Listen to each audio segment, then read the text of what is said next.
दिल्ली में हुए दवाई घोटाले के खिलाफ बीजेपी ने केजरीवाल सरकार के खिलाफ प्रदर्शन किया। बीजेपी ने आरोप लगाया है कि इस मामले में एक बड़े घोटाले को अंजाम दिया गया। इसके बाद कैबिनेट मंत्री सौरभ भारद्वाज को अपने पद पर बने रहने का कोई अधिकार नहीं है।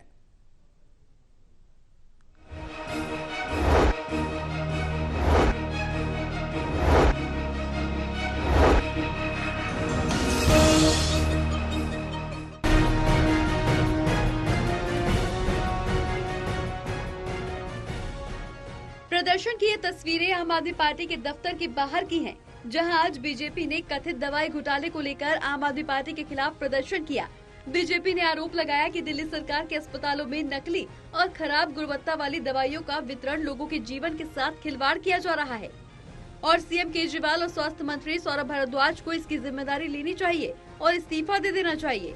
बीजेपी सांसद रमेश बिदूड़ी का कहना है कि जुलाई 2023 से नकली दवाओं के बारे में इन्हें पता था, लेकिन उनके वितरण को रोकने के लिए कोई कदम नहीं उठाया गया, जिससे दवा घोटाले में उनकी मिलीभगत साबित होती है।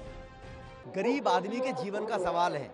मैं बधाई दूंगा प्रदेश अध्यक्ष वीरेंद्र सचदेवा जी को कि केजरीवाल साहब, आप डीटीसी में घोटाला कर रहे थे, आपने शराब में घोटाला किया, मौत बांटी, आपने सफल नहीं हो पाए, आपने जल बोर्ड में घोटाला किया, आज तक ऑडिट नहीं कराया, आप हवाला घोटाले के अंदर तुम्हारे नेता जेल जा चुके हैं ब्लैक मनी, काला धन के चक्कर में। यही एक बच्चा था लोगों का जीवन। और सरकारी अस्पतालों में 100 करोड़ रुपए आपके बजट में प्रोविजन है दवाई सप्लाई करने के लिए, एक साल में 100 करोड़, 5 साल में 500 करोड़। वहां भी आप नकली दवाइयों की सप्लाई चल रही थी और आप सो रहे हैं, इसका मतलब आपकी मिलीभगत है। रमेश बिदूड़ी ने कहा कि केजरीवाल सरकार में ऐसी कोई योजना नहीं है जिसमें भ्रष्टाचार न हुआ हो। उन्होंने कहा कि दिल्ली में सरकार के भ्रष्टाचार का घड़ा भर गया है और केजरीवाल सरकार का सच अब जनता के सामने आ गया है। रमेश बिदूड़ी ने कहा कि दवाई घोटाले को लेकर दिल्ली सरकार जनता को सच्चाई को बताने की बजाय गुमराह करने का काम कर रही है।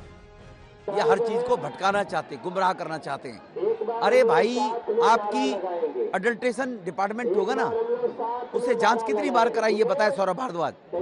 आपको लग रहा है अधिकारी इसमें संलिप्त हैं, तो आपने अधिकारियों की संलिप्तता को जताने के लिए बताते कि मेडिकल की दवाइयां हम जांच करा रहे हैं, नकली आ रही है। आप स्टेटमेंट दे के एलजी को चिट्ठी लिखते आप लोग, राष्ट्रपति को चिट्ठी लिखते आप लोग, आप प्रेस कॉन्फ्रेंस करते कि दिल्ली में नकली दवाई बेची जा रही है और हमारे कहने से अधिकारी नहीं हटा रहे।